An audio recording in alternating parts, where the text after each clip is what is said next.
আল্লামা ইকবাল অনেক বড় সাহিত্যিক ছিলেন পাকিস্তানের মধ্যে। তিনি শেকওয়া জবাবে শেকওয়া কিতাবটা অনেক বিখ্যাত। দেখেন, তিনি লন্ডনের মধ্যে জজ ছিলেন। তার কাছে এক মহিলা আসতো, ইহুদি কাফের। তিনি বলতেছেন তিনার কিতাবের মধ্যে ওই মহিলাটা এসে আমার কাছে বিভিন্ন মামলা মোকদ্দমা নিয়ে সবসময় আসতো। যখন সেই মহিলা কয়েকদিন পরে আসলেন, ইহুদি ছিল। হঠাৎ মহিলা আসছে বোরখা টোরকা পরে। আল্লামা ইকবাল বলতেছে, হু আর ইউ, আপনি কে? তখন সে হেজাব থেকে একটু চোখটা উঠিয়ে বলতেছে, সে ফাতেমাতুজ জাহরা। সে নিজের পরিচয় দিল। তখন আল্লামা ইকবাল বলতেছেন, কি ব্যাপার, তুমি তো সেই নারী, কিছুদিন আগে যে কাফের ছিলা, তুমি তো ইহুদি ধর্মের ছিলা। বলে আল্লামা ইকবাল কি বলছে, হুজুর এক ঘটনা এমন হয়েছে আমার সাথে, আমি কালমা পড়ে মুসলমান হয়ে গেছি। বলে ঘটনা কি? বলে একটা মামলা নিয়ে আসছি। বলে মামলাটা আমরা ছাড়ো, আগে তুমি বলো কেন কালমা পড়েছো, আমাকে জানতে হবে কিভাবে কালমা পড়লা। কি কথা শুনে তোমার হৃদয় পরিবর্তন হয়ে গেল? হৃদয় এমনি এমনি পরিবর্তন হয় না, পরিবর্তন করেন কে? আওয়াজ দেন না কে? যখন এই ঘটনা হলো, আল্লামা ইকবাল জিজ্ঞেস করলেন আল্লামা ইকবাল যে বলো ঘটনা কি মা? বলে হুজুর আমার একটা হোটেল আছে। এখন বিষয়টা হলো, ওই যে খাতুন ছিল, যে বোনটা ছিল, তার হাজবেন্ড হলো আর্মি অফিসার লন্ডনের। এখন আর্মি অফিসাররা যদি ধর্ম পরিবর্তন করে, তার এফিডেভিট অনেক ঝামেলা আছে, অনেক কিছু পোহাতে হয়। এমনি একটা ধর্ম থেকে আরেকটা ধর্মে রূপান্তরিত হওয়া যায় না, অনেক কিছু মুশকিল পোহাতে হয়। যখন এই অবস্থা চলতেছে, বলে যে কিভাবে হলাম, সে তার ঘটনা বলতেছে। বলে হুজুর আমার একটা হোটেল আছে, সেখানে 60 থেকে 70 বছরের একজন বৃদ্ধ আছে, তিনি আমার কর্মচারী, কাজ করেন। হঠাৎ করে আমার কাছে ছুটি চাইতে আসলেন। আমাকে বলতেছেন যে ম্যাম আমার একটু ছুটি লাগবে। যখন বলতেছে যে কিসের ছুটি, কি হয়েছে? বলে 2-3 দিনের ছুটি দেন। বলে কেন? বলে আমার ছেলেটা, যুবক একটা ছেলে, সে ইন্তেকাল করে গিয়েছে, সে মারা গিয়েছে। বৃদ্ধ লোকটা যখন এই কথা বললো, ওই মহিলা বলেন যে আমার খুব খারাপ লেগে উঠল, কারণ এই বয়সে বাবার জানাজাটা পড়া যায়, কিন্তু বাবা হয়ে ছেলের জানাজা পড়া যায়, বড় কষ্ট হয় অন্তরে। যুবক ছেলে, বউ ছিল, ছোট বাচ্চা আছে। ওই ম্যাম, ওই মহিলা মা বোনটা বললো যে ঠিক আছে আপনাকে ছুটি দিলাম, যান। চলে গেল। 3 দিন পরে আসলো, চাকরি করছে, ডিউটি করছে হোটেলের মধ্যে। এর মধ্যে দেখা গেছে আবার 3-4 দিন না যেতে বলতেছে আবার ছুটি লাগবে। এই কথা শুনে বলতেছে কেন, এখন কেন? বলতেছে ম্যাম কিছু মনে করবেন না, আমার ছেলের কষ্টে আমার ছেলের বউটাও ইন্তেকাল করেছে, আল্লাহর মাল আল্লাহ নিয়ে গিয়েছেন। যখন এটা শুনলো, তা আবার স্ট্রেঞ্জ হয়ে গেল যে বৃদ্ধ লোক, বৌমা হয়তো একটু রান্না বান্না করে খাওয়াতে পারতো, সেটাও চলে গেল। একটা ছোট্ট এখন নাতি, কি করবে? ওই মহিলা বলতেছে আমার কষ্টে কথা বেরোচ্ছিল না। আমি বললাম যান যান, তাড়াতাড়ি ছুটে যান। জানাজা হলো, দাফন কাফন করে 2-3 দিন পরে আবার আসলো। আসার পরে দেখে ছোট্ট একটা বাচ্চাকে নিয়ে আসছে, নাতি, বৃদ্ধ লোকের সাহারা, শেষ ভরসা। নিয়ে আসলো হোটেলের মধ্যে, বলতেছে কামরায় থাকবে, একই বিছানায় থাকবে, সমস্যা নেই। কয়েকদিন পার হচ্ছে, ছাদে খেলতেছে ছোট্ট বাচ্চা, খেলতে খেলতে হঠাৎ পা পিছলে নিচে পড়ে গেল। নিচে পড়ে রক্তাক্ত, তাড়াতাড়ি অ্যাম্বুলেন্সে নিল। হসপিটালে নেওয়ার আগে আজরাইল আলাইহিস সালাম এসে জানটা নিয়ে গেল, ছোট্ট বাচ্চাটা ইন্তেকাল করে গেল। ওই লোকটা বলতেছে ম্যাম আমার আবার ছুটি লাগবে। ওই মহিলার চোখ দিয়ে টপ টপ করে পানি পড়ছে। তার হাজবেন্ড, সেও এখন যেভাবে চুপচাপ আপনারা শুনতেছেন, ঠিক এরকম নিস্তব্ধ হয়ে গেল। যে একটা ফ্যামিলির সাথে যদি 1 সপ্তাহে এরকম ঘটনা ঘটে, ইনসিডেন্ট হয়, তার আর বলার কিছু থাকে না, বাকরুদ্ধ হয়ে যায়, ভাষাহীন হয়ে যায়, তার কোনো কিছু বলার নাই, চিন্তা করার নাই। ওই মহিলা বলতেছে আজকে তো আপনার অনেক বড় কষ্টের দিন, আপনার নাতিটাও চলে গেল। বলে কিসের কষ্ট? যার মাল সে নিয়ে গিয়েছে।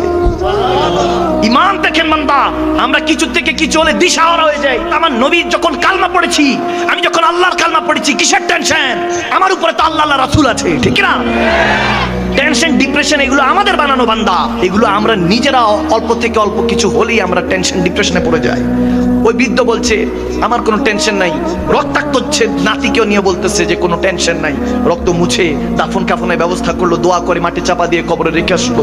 সেই খাতুন, ওই মহিলাটা বলছে আপনি কিসের নেশায়, কোন বিষয় আপনাকে এত পক্ত, এত ইমানে কামেল বানিয়ে রেখেছে যে আপনার বিশ্বাস নষ্ট করতে পারছে না? আপনি এখনো কিসের আশায় এভাবে চির সবুজ চেহারা নিয়ে আছেন? তখন সেই বৃদ্ধ লোকটা বলছে মাগো, এটা যদি বুঝতে হয় তোমাকে কলমা পড়তে হবে। বলে আর কিছু নয়, আমাকে, আমি তো এখনো পেকে গিয়েছি, আমার সন্তানরা কাঁচা ছিল, চলে গিয়েছে, আল্লাহর মাল, ইন্না লিল্লাহি ওয়া ইন্না ইলাইহি রাজিউন। আমরা হয়তোবা দোয়াটা পড়ি, এটার মিনিং জানি না। আল্লাহর মাল আল্লাহ নিয়ে গিয়েছেন, আমার সেটা কখনো ছিলই না, আমার আল্লাহ আমাকে দিয়েছেন, আবার সময় হয়েছে নিয়ে গিয়েছে। বান্দার যতটুকু রিজিক আছে, শ্বাস নিঃশ্বাস, আজরাইল আলাইহিস সালাম আসার আগে তার শ্বাসটাও বরাদ্দ থাকে, তার পানিটাও বরাদ্দ থাকে। অনেকে পানিও পান করতে পারে না, পানি পানি করতে থাকে, কারণ তার বরাদ্দ অতটুকুই ছিল। আপনি কখনো ডিপ্রেশন পড়বেন না যে আপনি এটা পান নাই, সেটা পান নাই। হযরত আব্বাস রাদিয়াল্লাহু তাআলা হাদিসে বর্ণনা করেন, আমার নবী বলেন যখন বান্দা তুমি চিন্তা করবে এটা চাই ওটা চাই, কোনোটা হবে না, কারণ তুমি বান্দা আল্লাহকে ভুলে চাইতেছো, এই জন্য তোমাকে আল্লাহ কিছু দিবে না। আর তুমি যদি আল্লাহর হয়ে যাও, মওলার হয়ে যাও, মানলাহুল মওলা ফালাহুল কুল্লু, তুমি আল্লাহর হয়ে গেলে বান্দা সমস্ত দুনিয়া আল্লাহ তোমার গোলামি বানাই দিবে। সুবহানাল্লাহ, আল্লাহু আকবার। তখন সে বলতেছে, ওই বৃদ্ধ বলতেছে যে মাগো আর কিছু নয়, আমি আমার নবীর প্রেমে পাগল হয়ে গিয়েছি। এই ইশক আমাকে বাঁচিয়ে রাখে, এই প্রেম, এই ভালোবাসা, এই ঈমান আমাকে বাঁচিয়ে রাখে। আমি দেখি নাই সে রাব্বুল আলামিনকে দেখি নাই, হয়তোবা নবীকেও দেখি নাই, কিন্তু কোরআনে পড়েছি আমার নবী বলেছেন, আল্লাহ বলেছেন, বান্দা তুমি আমি আল্লাহর পথে মতো চলো, নবীর পথে মতো চলো, সিরাতুল মুস্তাকিম পথে মতো চলো, তুমি টেনশন দিও না। আল্লাহ বলতেছেন যে সিরাতাল্লাযিনা আনআমতা আলাইহিম, সূরা ফাতিহার মধ্যে শুরুতেই জানিয়ে দিয়েছে তুমি পুরস্কার প্রাপ্ত হবেই একদিন। আমার আল্লাহ বলতেছেন আমাকে একবার তুমি মেনে নাও, এজন্য আমরা বলি ইহদিনা সিরাতাল মুস্তাকিম। যখন বলি হে Allah almighty guide us to straight path, আমি যখন আমার আল্লাহকে বলি আল্লাহ আমাকে সহজ সরল সঠিক পথে চালাও, সেই সহজ সরল সঠিক পথটা কি জানতে চান বান্দা? সূরা ফাতিহাতে 5 ওয়াক্ত নামাজে প্রতিবার পড়তে থাকেন বান্দা, আপনার তো খবর থাকে না, আপনি তো বলতে পারবেন না, কিন্তু রব্বে কারীম এই আয়াত দিয়ে আপনাকে সবসময় বলাতে চায় যে নিজে আল্লাহর কাছে যাচ্ছেন, Allah show me the right path, আমাকে রাইট পাথ সঠিক পথটা দেখাও। আল্লাহ পরের লাইনে বলে দিচ্ছেন সিরাতাল্লাযিনা আনআমতা আলাইহিম, যাদের উপর আমি পুরস্কার রেখেছি তারাই হলো পথ। এখন জিজ্ঞেস করলাম মাওলা কার উপর পুরস্কার রেখেছো? আল্লাহ বলেন আনা আমার রাসূলান সিদ্দিকী শুহাদা ওয়াস সালিহিন, আমি আমার পুরস্কার রেখেছি রাসূলের উপরে, আমি পুরস্কার রেখেছি সিদ্দিকদের উপরে, সত্যবাদীদের উপরে, আমি পুরস্কার রেখেছি ওলিয়া আল্লাহদের উপরে, আমি পুরস্কার রেখেছি শহীদদের উপরে। এখন যদি মিলান আমি তোমাকে বলছি ইহদিনা সিরাতাল মুস্তাকিম, আমাকে দেখাও, আপনি যখন নামাজে দাঁড়িয়ে বলতেছেন আল্লাহ দেখাও আমাকে সহজ সরল সঠিক পথ, ওই পথটা দেখাও যে পথে গেলে তোমাকে পাবো।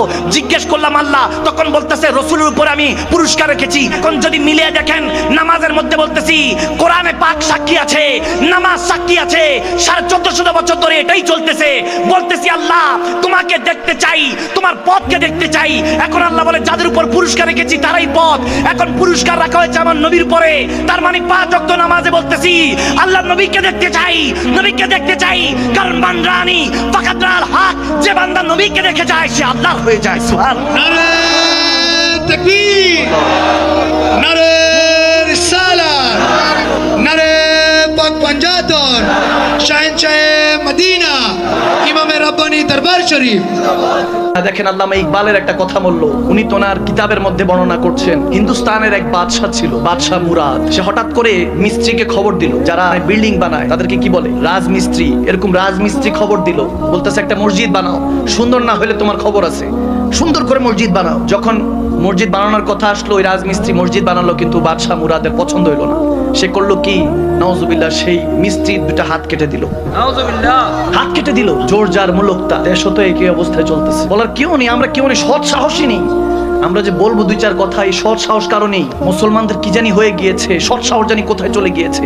যে মুসলমানকে দেখলে 40 ডেজ লেটার, 40 দিন পর শয়তান সেই রাস্তায় হাঁটতো না যেই রাস্তা দিয়ে হযরত ওমর হেঁটে যাবেন 40 দিন পর, আর সেই মুসলমানই তো আমরা। এখন শয়তান রাস্তা কি পরিবর্তন করবে? আমাদেরকে দেখলে শয়তান চিন্তা করে অমুক আছে, আমার আর ওইখানে যাইতে হবে না। আওয়াজ দেন, আমার থেকে বড় সে, আমার মুর্শিদ। ইবলিস চিন্তা করে আমার প্রিয় মুর্শিদ। এরকম অবস্থা আমাদের মুসলমানদের। দেখেন ভাইয়ের আমার, বাবার আমার, হাত কেটে দিল ওই বেচারা মজবুর হয়ে সে কাজীর কাছে, ওই সময় যে সুপ্রিম ইমাম আলেমে দ্বীন ছিলেন, ওনার কাছে, কাজীর কাছে, জজের কাছে, ব্যারিস্টারের কাছে বিচার নিয়ে গেলেন। গিয়ে বলতেছেন জজ সাহেব, কাজী সাহেব, আপনি কার কালমা পড়েছেন? তখন তিনি কেঁপে উঠলেন, বলেন কেন, কি হয়েছে? বলে আপনি বলেন আপনি কার কালমা পড়েছেন? সে বলতেছে আমি রাসূলুল্লাহর কালমা পড়েছি, আল্লাহর কালমা পড়েছি। কেন, কি হয়েছে? বলে আমি এখন একটা বিচার চাইলে আপনি কি বিচার নিবেন? দেখতেছে হাত কাটা, রক্ত পড়ছে। বলে কি হয়েছে তোমার, বলো।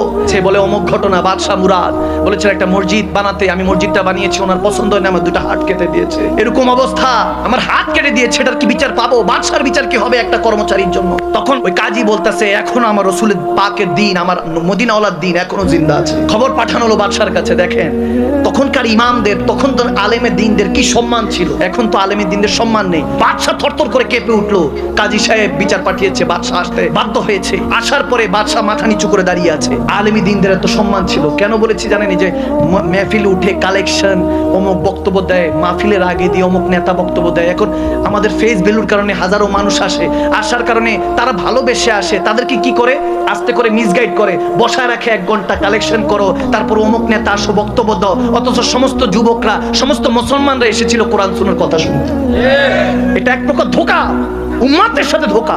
আমি কাউকে কষ্ট দিচ্ছি না, ছোট করে বলছি না, আমি আপনাদের হেদায়েতের জন্য বলছি। এই কথাগুলি বলনেওয়ালা কেউ থাকবে না, আসবে না। এখন যদি পরিবর্তন আমরা না হই, 10 বছর, আফটার 10 ইয়ার্স আপনি একটা যুবককে খুঁজে পারবেন না, সব ওই মোবাইলের মধ্যে বসে বসে ওয়াজ শুনবে, ময়দানে আর আসবে না।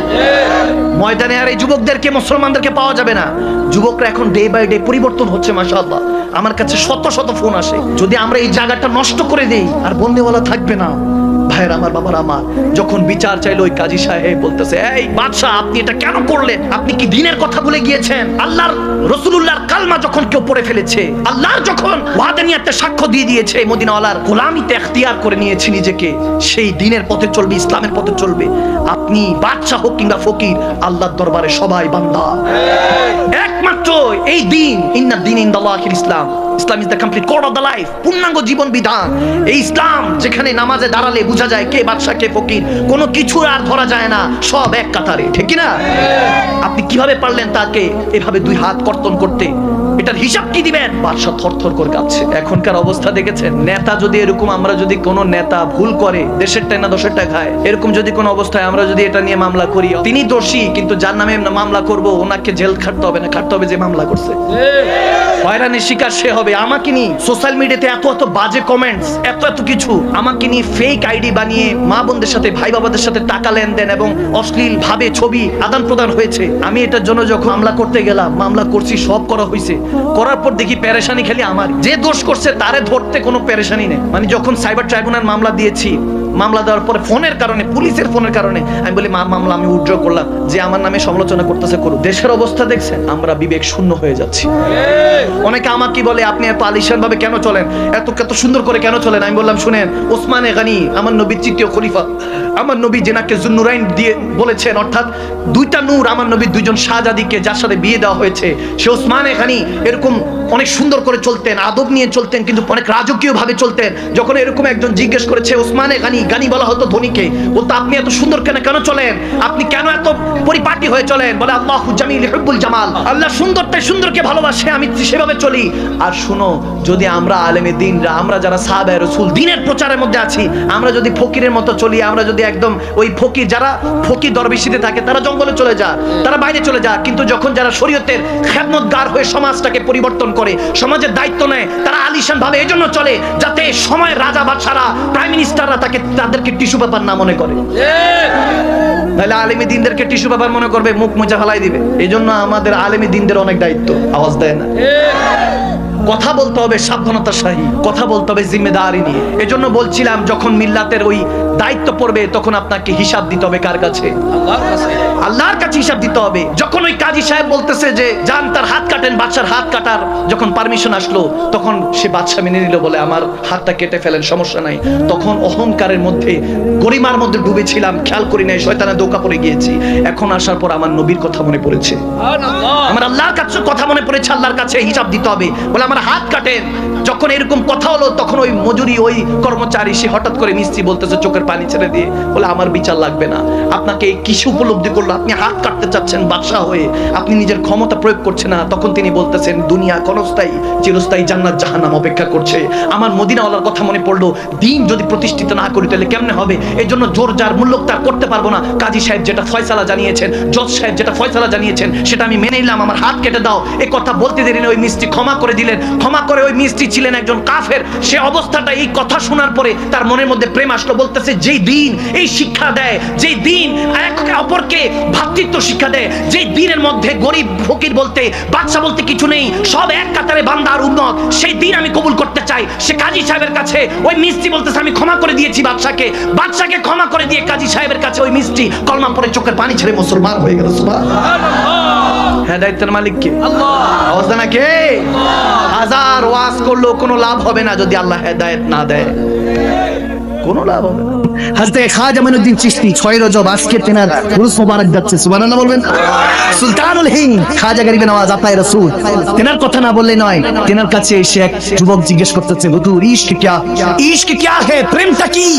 আল্লাহর রাসূলের মহব্বতের প্রেমটা কি? খাজা গরিব নওয়াজ একটা আহ বলে উঠলেন। একটা হাদিস মনে পড়লো, খাজা গরিব নওয়াজ নিজে বলছেন হাদিসটা, বলেন এরকমই নবীজির সামনে এরকম সাহাবারা বসে আছে, এক সাহাবা জিজ্ঞেস করছিলেন, ইয়া রাসূলুল্লাহ ইশক কিয়া, ভালোবাসাটা কি? এই প্রশ্ন যখন করলেন, পিছনে শেরেফুদ আলী বসেছিলেন একটা গমের ক্ষেত, একটা ধানের ক্ষেতের মধ্যে, অর্থাৎ শস্য ক্ষেতের মধ্যে আমার নবী বসে সাহাবাদের সাথে গল্প করছিলেন, কথা বলছিলেন। ওই মুহূর্তে যখন প্রশ্ন করা হলো, হুজুর ইশক কিয়া হে, ভালোবাসাটা হাকিকতে কি? তখন আমার নবীর কাছে প্রশ্ন আসার আগে পিছনে শেরেফুদ আলী বসা ছিলেন, তিনি আহ বললেন, বলার সাথে তো ওই শস্য ক্ষেতে আগুন ধরে ওই শস্য ক্ষেত ছাই হয়ে গেল। আমার নবী বলেন, জিসকে দিল মে ইতনা ইশক इश्क है आह निकल से आग लग जाता है যার অন্তরে এতটুকু প্রেম আছে আহ বের হতে দেরি নাই আগুন লেগে যায় বুঝবা তার অন্তরে আল্লাহ ইশক রেখেছেন তার অন্তরে প্রেম রেখেছেন খাজা গরিব নওয়াজ বলতেছে फिर भी तुम सुनना चाहते हो জানতে চাও যে প্রেমটা কি তাহলে শুনো যখন তোমার প্রেম হয়ে যাবে আল্লাহর সাথে রাসূলুল্লাহর সাথে তখন তোমার দুনিয়ার খেয়াল দুনিয়ার ऐश ও আরাম দুনিয়ার শোহরত ইজ্জত দৌলত নারী বাড়ি গাড়ি এই যত রকমের দুনিয়ার জিনিস আছে তোমার কাছে সেলিব্রিটি ভালো লাগবে না পপুলারিটি ভালো লাগবে না ফলোয়ার্স নিয়ে তুমি চিন্তা করছো কমেন্ট বক্স নিয়ে চিন্তা করছো এগুলো আর ভালো লাগবে না খাজা গরিব নওয়াজ বলতেছে দুনিয়াদারি আর তোমার ভালো লাগবে না তোমার কাছে শুধু আখিরাতের চিন্তা আসতে থাকবে রব্বানা আতিনা ফিদ দুনিয়া হাসানা তখন দুনিয়াটা তুমি সুন্দর করার জন্য ব্যস্ত হয়ে পড়বা নামাজ দিয়ে ইবাদত দিয়ে কুরআনে ফাত দিয়ে মহব্বত দিয়ে তুমি দুনিয়াটাকে আবাদ করবা দিলের দুনিয়াটাকে আবাদ করবা মনে রাখবেন এই দুনিয়াতে চোখ দিয়ে অনেক কিছু দেখেন কিন্তু খাবে যখন আপনি ঘুমাইয়া যান আপনি যখন ঘুমের নেয়ামতে শুয়ে থাকেন ওই মুহূর্তে খাবের দুনিয়াতে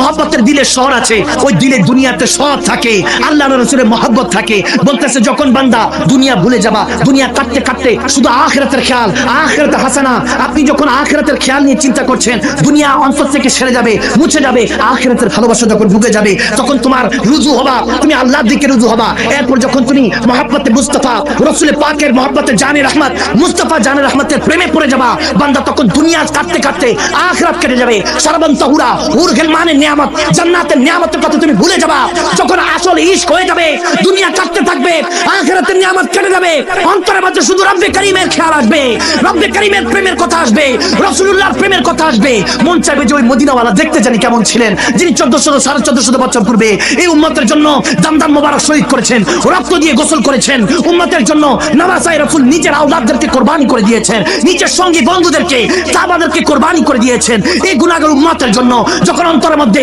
দুনিয়া কেটে যাবে আখিরাত কেটে যাবে শুধু তোমার অন্তরের মধ্যে মওলার প্রেম চলে আসবে খাজা গরিব নওয়াজ বলে তুমি पूछते हो আরে উসে मोहब्बत है तो देखता क्यों नहीं তুমি বলতেছো এত ভালোবাসি তিনিও এত ভালোবাসেন তাহলে দেখি না কেন हां वो पर्दे में है पर्दा पोश है वो अगर पर्दा हटा दे किसको होश है আরে তুমি যদি ইতনাকে বেহেজাব দেখতে চাও আরেকটা তুর পাহাড় লাগবে আরেকটা মুসা লাগবে তুর পরে ছাই হয়ে যাবে মুসা কালিমুল্লাহর মতো তুমিও দেখতে পারবে না হয়রান হয়ে যাবা এজন্য তিনি পর্দার আড়াল থেকে ভালোবাসে পর্দার আড়াল থেকে তোমার জন্য নিয়ামত বরকত দান করে বান্দা যখন তোমার ইশক হয়ে যাবে দুনিয়া আখিরাত ভুলে যাবা তার সাথে মন লেগে যাবে তখন আর তুমি বলবা না এ নামাজ আমার কাজ আছে কাজকে বলবা আমার নামাজ আছে তখন দুনিয়াদারি তোমার কাছে ভালো লাগবে না তখন তুমি একাকিত্ব যখন থাকবা গুনাহ তোমাকে ছুঁইতে পারবে না তখন তুমি এখান দিয়ে চোখ বন্ধ করবা ওখানে কিসমতের চোখটা আল্লাহ খুলে দিবে ডাক দিয়ে আরশা থেকে বলতে পারে ওগো কামলিওয়ালা নবী কি করছেন আমাকে তো দেখতে পারবে না বান্দা কিন্তু আপনাকে দেখার তো রাস্তা রেখেছি নবী গো আপনি যান চাঁদপুরের মধ্যে আজকে আশিক রাসূলদের মেলা বসেছে তারা আমাকে ডাকছে আপনাকে ডাকছে যান হয়তো আজকে ঘুমাতে যাবেন দুনিয়ার চোখ বন্ধ হবে কিসমতের চোখটা খুলে যাবে মানরানি ফাকাদাল হক যদি কামলিওয়ালা নবী আপনার স্বপ্নে চলে আসে তাহলে তো আপনার দিলটা মক্কা মদিনা হয়ে যেতে পারে ঠিক না সেই নবীকে দেখতে চাই কি চাই না আর দুই হাত তুলে দে কে কে চাই দুই হাত তুলে দে তাকবীর আল্লাহু আকবার ইয়া রাসূলুল্লাহ